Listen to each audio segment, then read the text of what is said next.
Good afternoon, everyone. I'm going to take you through a few quick points, all right? So, good part of today, you all have spent sort of learning and understanding what you're going to be doing in your village visit.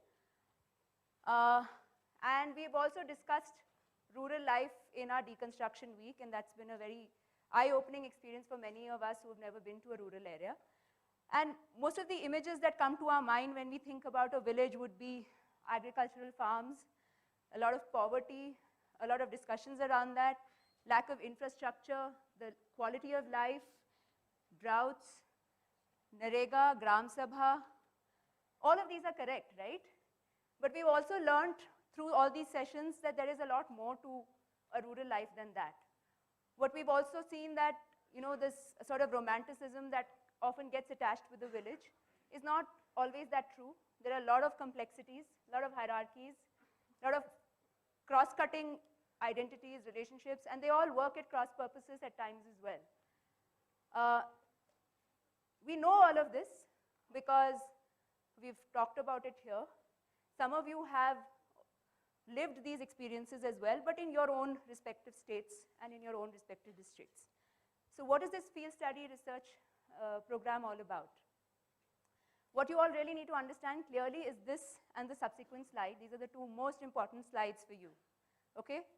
The objectives of this entire program is to sensitize you towards the rural life firsthand. So we've talked about it, we've discussed it. Even those of you who come from a rural background, you have a limited understanding of what you have seen in your areas. But once you go to the field, you will see that it actually some things may be common, but there are many things which are actually different from one place to another. And the idea is that now that all of you are going to be serving all over the country, you should have an understanding, a sense of what goes on in different parts of it. And the focus of the districts that have been chosen for you are all the districts which are neighboring the border. We are with neighboring international borders, okay? So that is in many ways the most remote villages and districts of our country as well. Sensitizing you towards that and understanding the socio-economic and political dynamics of the village, that's something we have talked about. We want you to see it in play. Understanding the problems faced by rural people, especially the marginalized and the vulnerable. And as you must have learned in your PRA exercises today, they are often the ones who are most silent. They're often the ones who you will have to make a lot of effort to make them come forward and share their opinion. And you will experience that, you will feel that. Learning how to evolve people-based solutions to local problems. As bureaucrats and civil servants, we all love to sit in a room. We think we know everything because we studied so much. We're all very intelligent. So we think that we have the answers to all the problems. We will give our solutions, and when they fail, or when they run for a short time and then they stop working, we tend to blame it on the people. Inko to samajh hi nahi aata. They don't know how to appreciate our wisdom. But if you really want long-lasting results, long-lasting impact of anything, the only way to do that is to understand the local perspective and to evolve people-based solutions to problems. All of you are going to be in different positions across the country, and every single one of you, whatever decisions you take, is going to impact the last man in the village that you're going to be visiting. You have to have that perspective. As Sanjay ji was just telling me, Honorable Prime Minister has often said this, that you may know all the theory in the world, you may know all the legal acts, rules, everything. But unless and until you know the lives of people in a village, the most backward and the most out of reach kind of villages, you will never be a good civil servant. And that is the core purpose of why we're sending you out there. Understanding the awareness about sanitation and hygiene, it being one of our flagship programs, you all know about the Swachh Bharat mission, but to see how it is playing out there. Similarly, evaluating the working of various village-level institutions. Once again, there's nobody in this room who doesn't know what the 73rd Amendment is. You all know the history, geography, everything of it. But how does it actually translate? What really goes on? Is it the same as what happens in the villages that you all come from? And at this point, all the points that I've mentioned here, I would also want you all in your reports to reflect back upon your pre-FC village visits that you did. You all went to different institutions, you all made certain visits, and you will be going to a very different cultural context now. So what is the story there? Is there a continuum? Is there a very stark difference? Why is it that some things work somewhere and some things don't work in other places? I want you to analyze critically everything that you see and evaluate changes as a result of governmental and non-governmental interventions in the villages that you go to. There may have been some, there may not have been some. But look at the historical perspective, what has worked, what hasn't, why. And here, when I say evaluate, please don't confuse it with judgment. We do not want you to sit in judgment over the village or the village officials or the people. Evaluation here refers to your own understanding. Evaluate from the perspective of the theory, from the perspective of your pre-FC visits, and understand it for yourself. So the key takeaway from this slide, the key words are, what are the key words? Understand and learning. You're going there to understand and to learn. You're not going there to teach them. You're not going there because you know everything and you have all the solutions and we want you to transmit them. You're not going there because you are the Messiah they are waiting for. Okay? You are their guests. They are your hosts. Please behave accordingly. You've been here a fortnight. I think a lot of friendships have been made. Group is very active. I must compliment all of you for the way you've really discharged yourselves. Really. So congratulations. Great job, because we hear this, from batchmates, colleagues, people who pass through. It really builds a huge sense of, faith in ourselves that we are capable of being what we are capable of being. And I'm so glad that you have demonstrated that. I really wanted to talk to you today because you will be leaving the academy for the first time. And I wanted to tell you the implications. And frankly, I haven't made my thoughts. I was just trying to do that and I was pulled out. But I'll speak from my heart.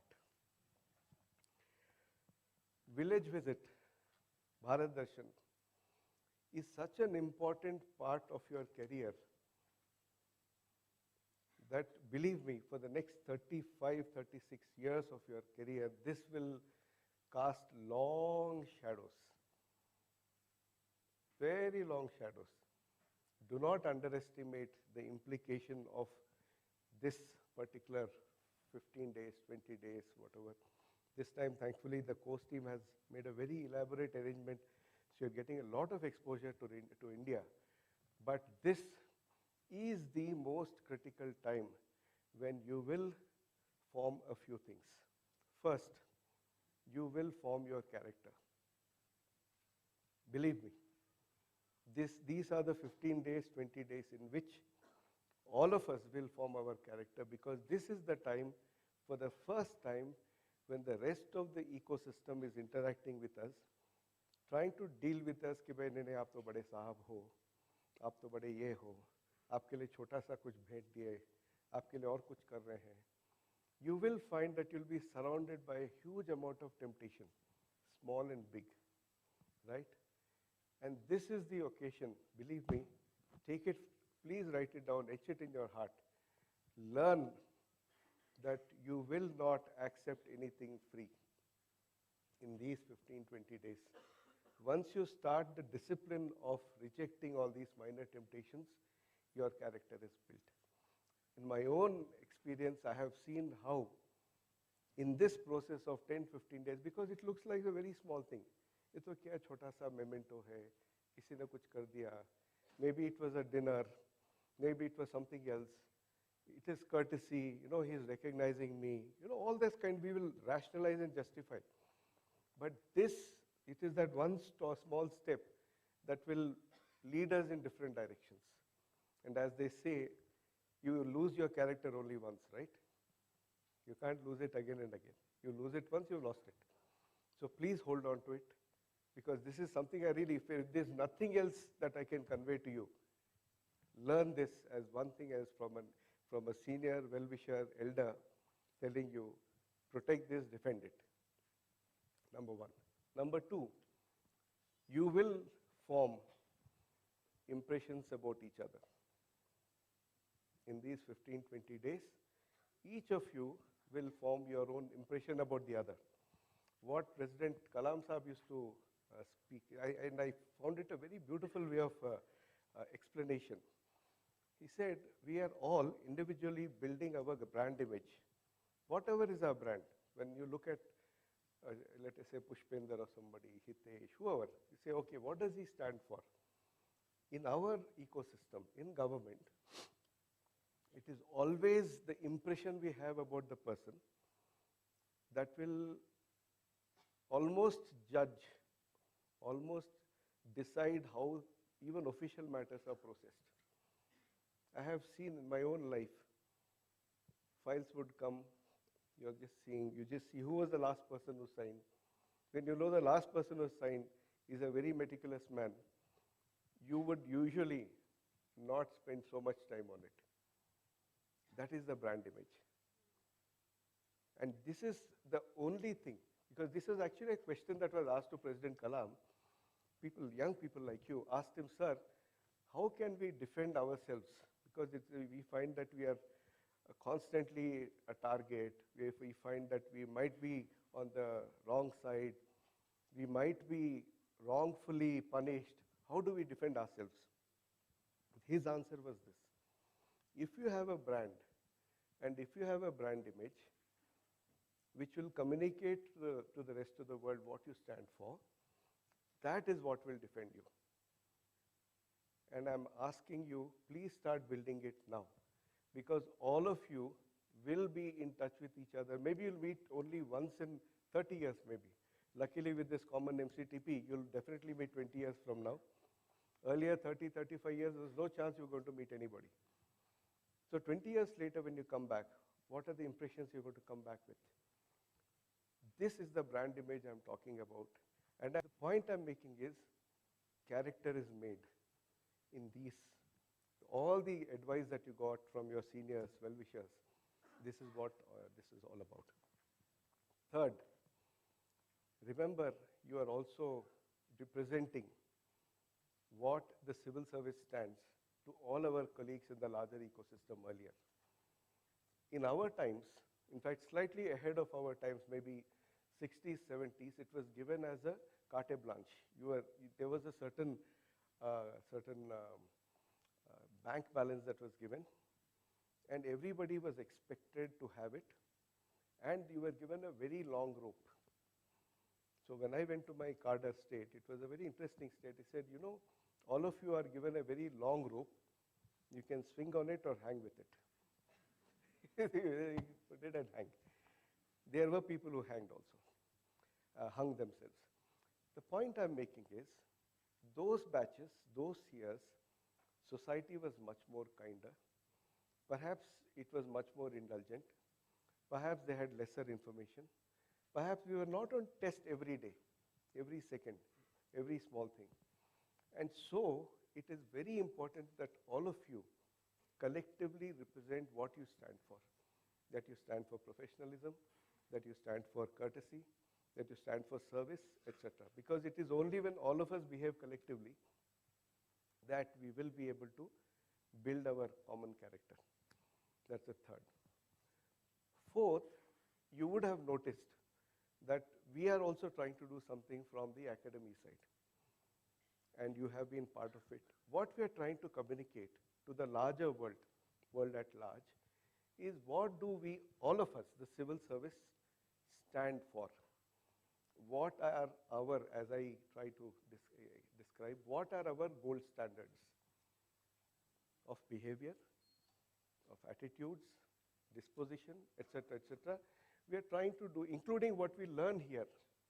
Because last 3-4 years, one of the things I had to constantly hear was that perhaps you're not giving what is needed there. Perhaps there are some of you from the 94th FC, right?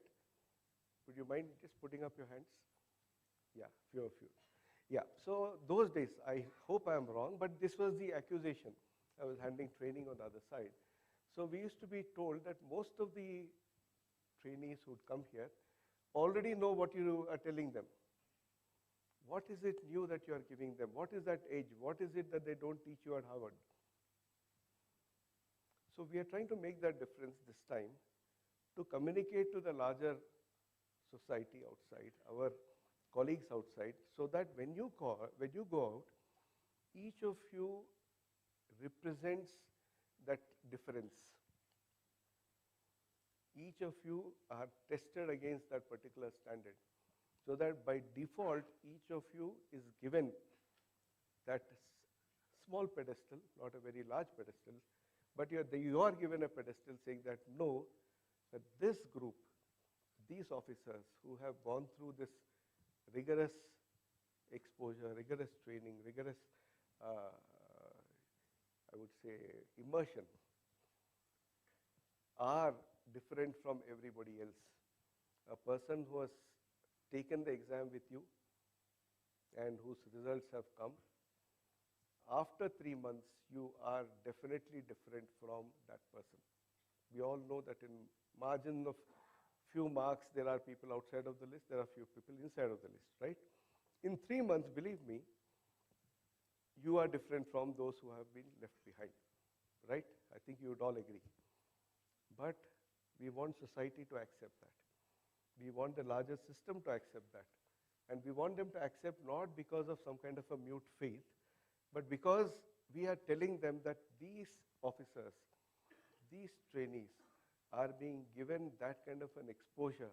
They are being given understanding of a nature that will never be available to anybody. In fact, there will be tons of your seniors who would not be experiencing the kind of things you will be experiencing in the next 15 weeks. I can guarantee you that. But that is the difference we want to make, and that is the standard we want to set. So all the best, enjoy yourselves. I will be talking to you hopefully in the Statue of Unity.